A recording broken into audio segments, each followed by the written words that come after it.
Bom, pessoal, essas são as duas últimas questões que eu fiquei de enviar para vocês, né, daquela relação que eu comecei a fazer na nossa aula online, tá? Então ficaram dois exercícios, eu tô gravando esse vídeo para enviar para vocês, tá bom? Então, ó, João, estudante de física, resolve comprovar as experiências realizadas por Galileu no século XVI, soltando de uma mesma altura dois objetos de pesos diferentes. Para tal situação, ele escolhe um local sem ventos, onde a resistência do ar seja desprezível. Ao realizá-las, ele chega acertadamente à seguinte conclusão. Bom, veja, antes da gente analisar as alternativas, eu queria dizer a você o seguinte, que um objeto, quando ele cai, tá, e a gente despreza a resistência do ar, a massa do objeto e o peso do objeto, eles não vão interferir na queda, tá? Na velocidade, tá? Não vão interferir. Então, independente da massa dos dois objetos, eles vão atingir a mesma velocidade, porque eles vão estar estão atuando sobre ele a mesma gravidade dos dois objetos, né? Os dois objetos estão atuando a mesma gravidade. Então, como é a mesma gravidade, eles vão cair ao mesmo tempo, tá? E vão chegar juntos, ou seja, vão obter a mesma velocidade. Então, a resposta certa é a letra C. Os objetos chegam ao solo com velocidades iguais, que eles têm a mesma velocidade e chegam junto ao solo, tá? Então, a alternativa correta é a letra C. A outra questão diz que uma enfermeira escorrega e derruba uma bandeja que cai sobre seu pé. Considerando que a bandeja caiu de uma altura de 80 centímetros do chão e que o módulo da aceleração da gravidade no local é igual a 10 metros por segundo, conclui-se que o módulo da velocidade com que a bandeja atinge o pé da enfermeira em metros por segundo é igual a... Bom, eu tenho também uma questão de queda livre, tá? Só que essa questão ele não deu tempo. Ele não dá o tempo.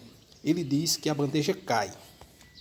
Se a bandeja cai, então a gente vai considerar a velocidade inicial igual a zero. Tá? Toda vez que a questão disser que a bandeja caiu ou o objeto foi abandonado, a velocidade inicial é zero. Tá certo? Outra coisa importante é o seguinte, na queda livre, em queda livre a gente considera sempre a direção da trajetória, o sentido da trajetória, tá, para baixo. Ele foi informado a altura, então a altura de 80 centímetros, a altura vai ser exatamente a posição final que o objeto se encontra, já que nós vamos considerar a trajetória para baixo, tá? O sentido da trajetória para baixo. Então, a posição inicial é o ponto onde ela caiu. E aí ele vai aumentando as suas posições até chegar na posição final, que é o pé, né? Que seria o chão, o pé da enfermeira, que está no chão.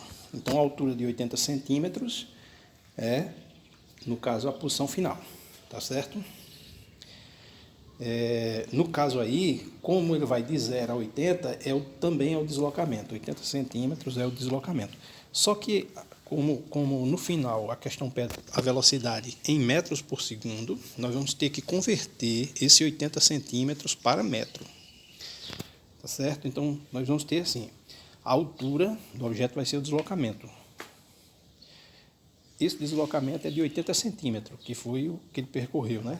A altura que ele caiu.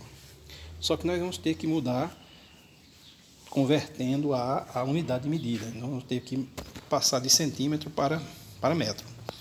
Então, é só dividir por 100, tá? 80 dividido por 100 dá igual a 0,8. Então, 80 centímetros é 0,8 metros. Como ele não deu tempo, nós vamos usar a equação de Torricelli. Então, que diz que a velocidade final ao quadrado é igual à velocidade inicial ao quadrado, mais duas vezes a aceleração, como a aceleração aqui é a da gravidade, então duas vezes g, tá? Vezes o deslocamento. Esse deslocamento é a altura, né?